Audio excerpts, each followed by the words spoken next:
Welcome to today's edition of the Blazing Grace Show with Jason Graves and Mike Janung.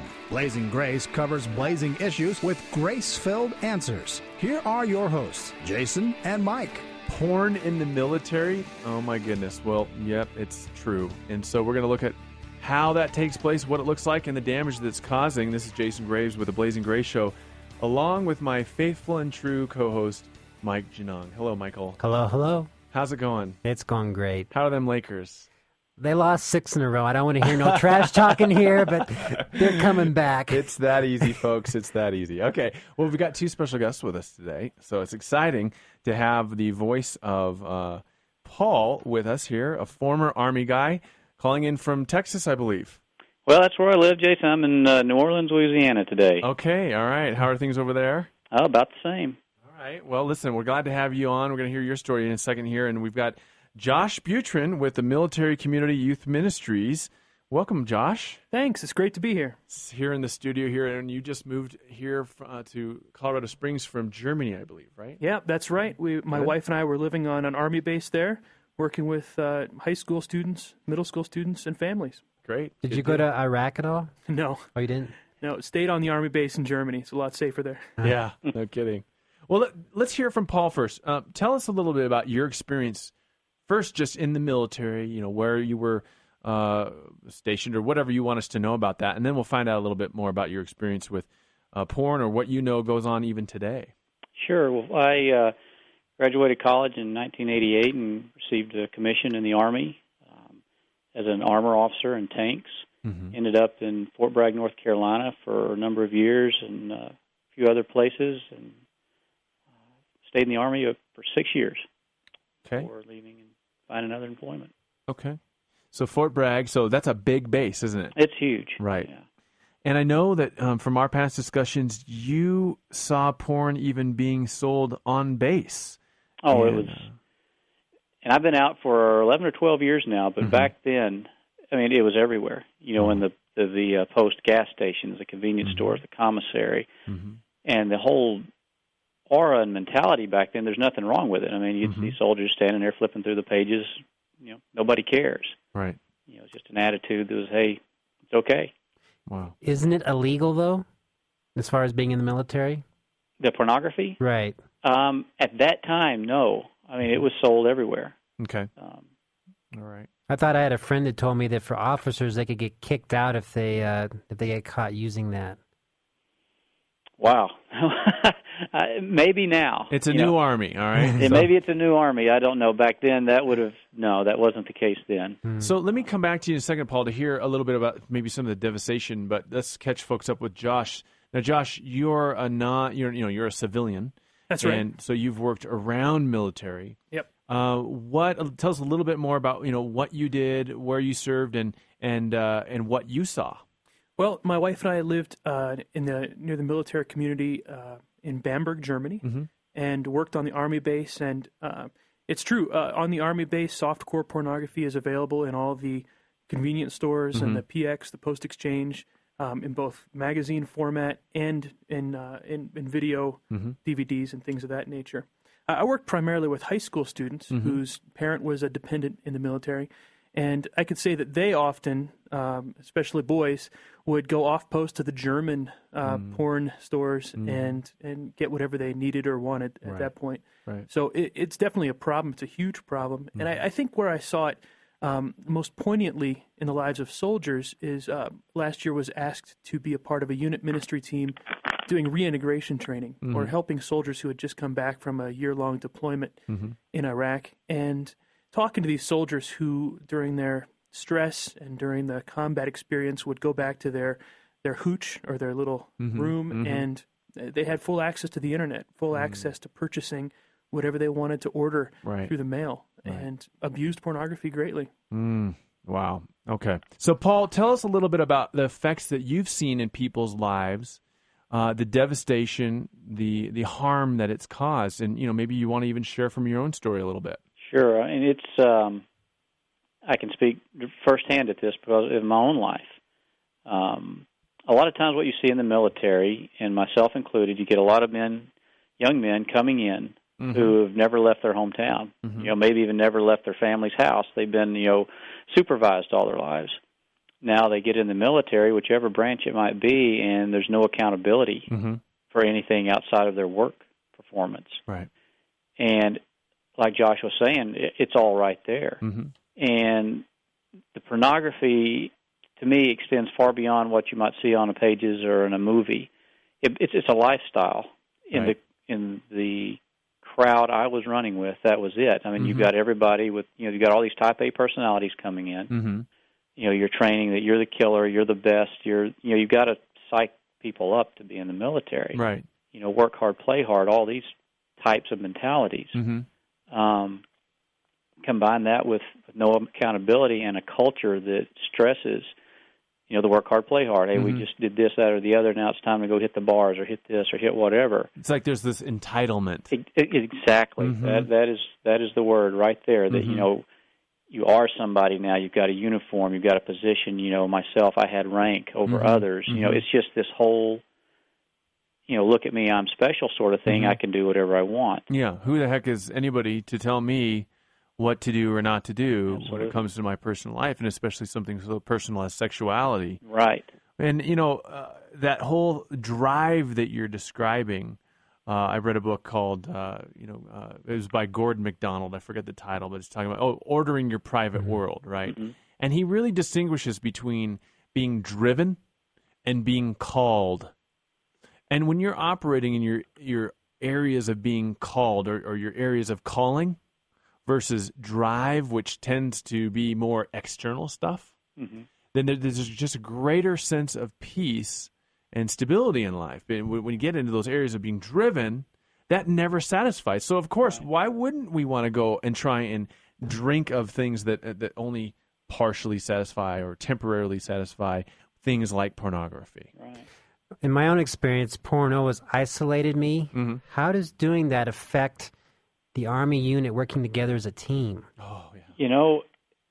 One of the sad things, and probably the only place this might be, is in the military. Porn and all that is not isolated. It's, hey, look what I got. I'll trade you this movie for that movie. Did you see this? It's just, I had one of my contemporaries tell his soldiers, I expect you every night to go watch this and masturbate. Oh, my goodness. So now combine that with the people Josh is working with, the 17, 18, 19-year-olds who are your privates. Yeah. And here's an officer who's over them joking about this and telling them, this is what I expect you to do. Hey, it must be all right. Yeah. It's just a whole culture, from the second you drive into a military town. I mean, I know Colorado Springs, you've got a huge base out that way. Right. When you get into that area, it's all the, movie theaters, massage parlors, just all the junk that goes along with this, the bars. Right. So it's a culture. Right. Well, porn leads to lust, which leads to the hunger for more. So are you guys seeing a lot of, because there are women in the military, right? Down in the ranks?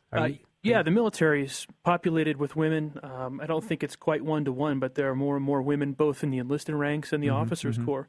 And there are great problems downrange, which is what they say in the military when somebody's deployed to a combat zone. So downrange, there are a lot of problems with... So like downrange meaning down through the family or outside the military circles? No, downrange just refers to being deployed. Oh, gotcha. So okay, sorry. I should really say... Okay.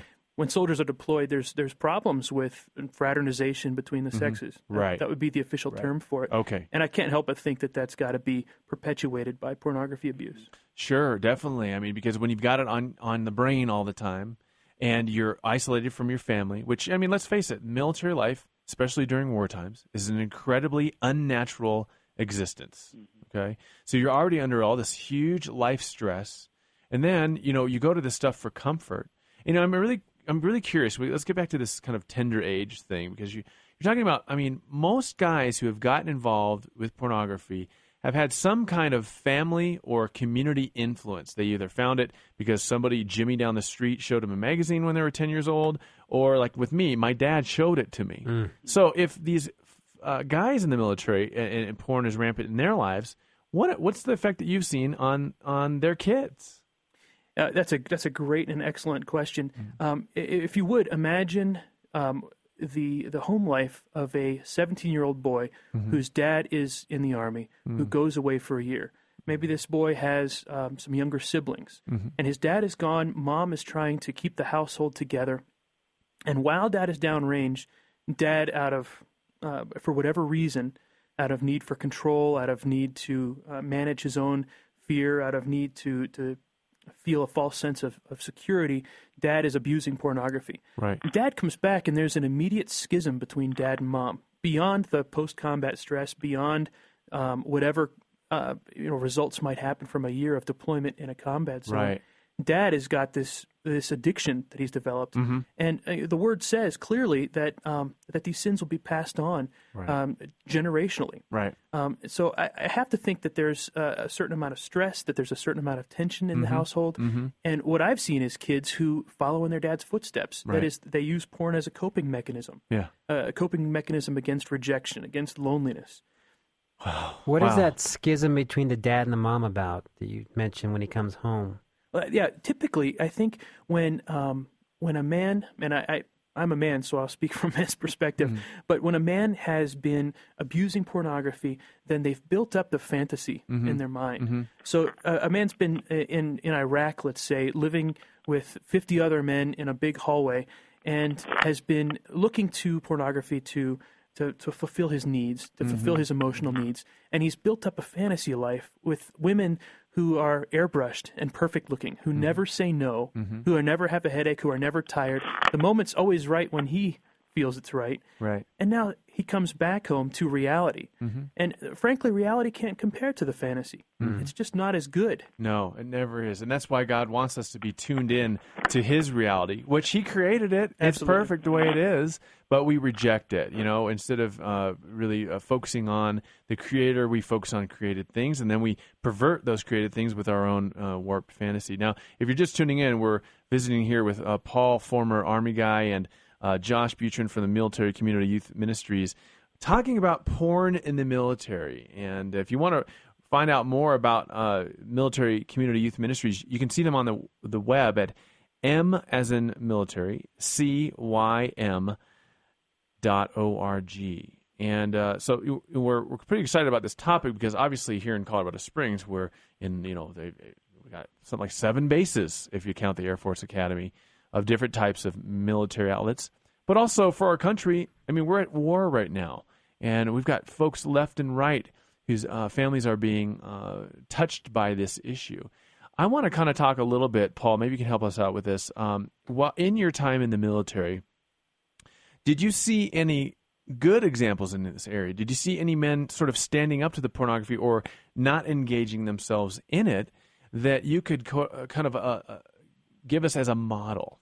I tell you, I keep looking back to this, and I wish I could find this man and talk to him.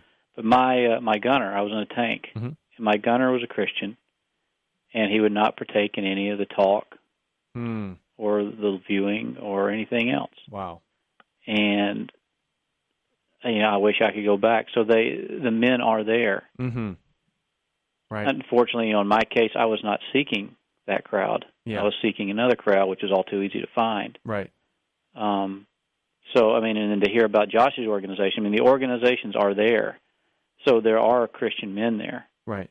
And all it takes is looking for them. So what does it be bold? All right. So what does it take once a guy's looking and once he's bold enough to make that search? What does it take? Because you just said you wish you could go back. Look, I'm just here to say, Paul, you are back, my friend, because I know the road that you've walked out of this addiction, and I know your life, and it's a life of integrity. Okay, so you're back, Jack, and so welcome back. All right. Now, let me just tell you this. I want to hear from you about speak to the soldiers out there right now, the guys in the military, maybe the ones on the front lines or wherever. What does it take for them to get away from this stuff? What does it take to be like your gunner, to live that life of integrity in the midst of all this junk? The first thing I can I want to say is thank you for what you're doing, and that the real comfort you can find in the one person who can give you what you're looking for is Jesus Christ. Amen. And this, this counterfeit, this junk that people are afraid to put aside is just a counterfeit. There's nothing else to it. And the real comfort you're seeking and that void you're wanting to fill can be filled with Christ. And it takes, everyone who's out there is brave, but it takes, a brave man or a brave soldier male or female, to stand up and say, I'm not going to take part in that stuff. Right. And I tell you what, once you do that, you'll be amazed at who else speaks up. Yeah. Because it's like that in pretty much any organization, but it's something as close-knit as the military. Yeah. Once you just do that, one good man, one good soldier takes a step, others will raise their hand. Right. Because the culture is normalcy is pornography and, crude humor and everything else. That's what's normal. Mm-hmm. Guys do it. That's what guys do. Right. And that's false. So all it takes is one person really to stand up. Sure. Paul's absolutely right here. The military is all about conformity. Everybody's got the same haircut, the same socks, the same boots, and they go eat at the same place and do the same thing every single day. And when you're that one person who's going against the current, whatever that current might be, it's immensely difficult. So courage is the number one thing. That is a man or woman who's facing this kind of temptation, especially in the military environment, has got to have an exceptional amount of courage. And I would add to that they can't do it alone. Right. You got to seek out a team, a band of brothers who are going to stand with you and provide you accountability and support and encourage you, and whom you can also encourage. Right. Absolutely. So I would imagine that means the chaplain on the field is a very critical person because he's the one these people are going to be going to for help, right? Absolutely. I can't say enough about the need for more military chaplains and the importance of that office.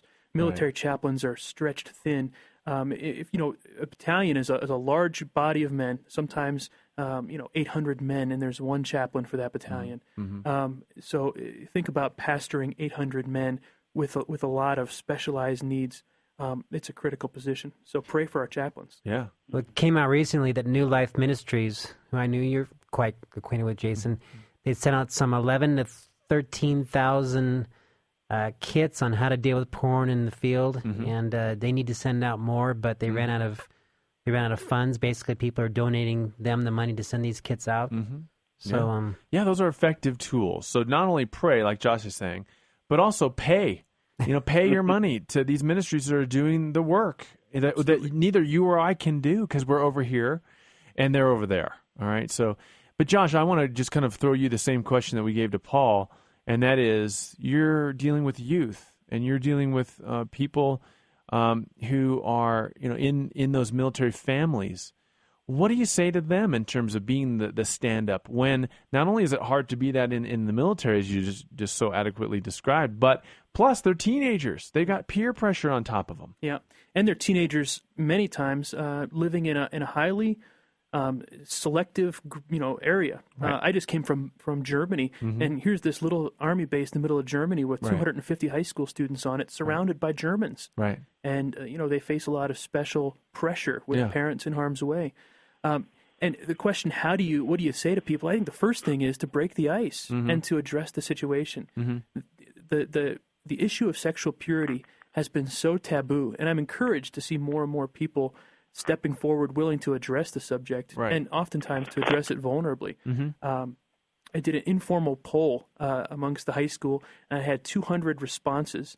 And out of 200, on the question, have you ever viewed pornography? In every circumstance, the case was yes. I don't doubt it. Freshmen through seniors. Right. So every single high school student is exposed to pornography. Right. So the first thing you've got to do is address the question. Yeah. So the leaders out there need to be talking about these things. And one thing I'm kind of struck with here is that we are talking sort of at a level where we're all sort of assuming that pornography is wrong or it's bad or it's harmful. But let's take a step back for just a second. Let's talk about why. Why is it harmful? Paul, why in your life did you come to realize that pornography was harmful as a military officer who could do whatever he wanted? What would make you reconsider? Jason, I said it. Like I was saying, the pornography is a lifestyle. And in my own case, with my family, sex was something that was it was a taboo. So I had all these questions in my mind, and then, starting at the age of 12 with the whole pornography thing and all that, so I have all this junk in my mind that I couldn't talk to anybody about. Even back then in my church, that was something you just don't talk about. So now I get out, and now I'm in the Army. I can do whatever I want. I can get whatever I want. and it just exploded. So that pornography was just one part of what developed what I chose to make into sexual addiction. So you were trying to sort of meet these needs of information, of feeling a sense of mastery over life through the pornography. Yeah, and then I'm with a bunch of other people who are senior to me, so I'm following them, and you just kind of seek the lowest level. Now, what do you say to the guy who just says, well, you had a problem, and that's fine. But, for me, I'm just, we did a show last week on pride. What about the guy who's a bit prideful and says, well, Paul, maybe I don't have a problem like you had a problem?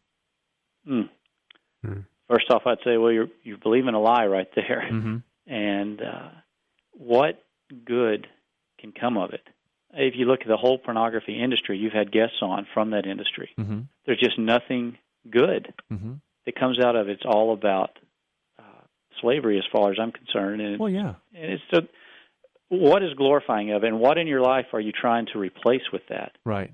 So there's an issue there deeper beyond, well, hey, I can control it. I used to say that about lots of things, alcohol, pornography, everything. Yeah. And no, you can't. And the person who's usually saying, hey, I don't have a problem with this has got one. Right. And here's the problem. Essentially, you're placating yourself. Right. Because you're trying to get something that simply pornography cannot satisfy. Right. And the thing is, it's a selfish thing as well. When we look at pornography, we're treating those people in the pictures as objects, not as people. Imagine yourself in a restaurant. I love this analogy. You're in a restaurant. You're sitting there with your wife or your girlfriend across the table from you. And out of the corner of your eye, you see some guy from across the restaurant leering at this loved one of yours. How do you feel towards that man? Right. And then now take your wife or your girlfriend out of that seat and put your daughter in that seat. Now how do you feel towards the guy? Yeah. And guess what? The way that we feel towards that guy is the same way that God feels towards us when we are objectifying and lusting after one of his children or loved ones. Right. Okay, so we're really putting ourselves in a very dangerous position when we involve ourselves in pornography. Absolutely. So we got a couple minutes here. Mike, you look like you're just itching to get some kind of comment out there. I had a wife of a guy who's in the military call me last week. Her husband came home from Iraq for a 3-month furlough. And after he'd been home for a while, she found 60 megabytes of porn on his computer. And she was so furious that she told me she got a revolver and was ready to blow the guy's head off. Wow. Well, he went back to Iraq, and she's a Christian, by the way. He wasn't. And she told me he got their chaplain led him to Christ. And what would you guys say to the wife who's at home, whose husband is struggling with this stuff? And she told me she was in depression because she had nobody else to talk to about it. What would you say to these ladies?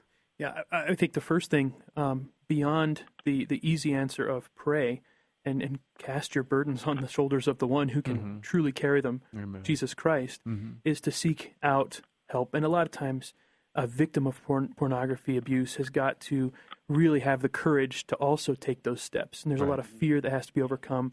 Will my husband's reputation be damaged? Right. But seek out somebody, and there are plenty of organizations where there's confidentiality. Right. Within the military, there's the Military Family Life Center, the Chaplain's Family Life Center, where they can go and speak to somebody in confidentiality.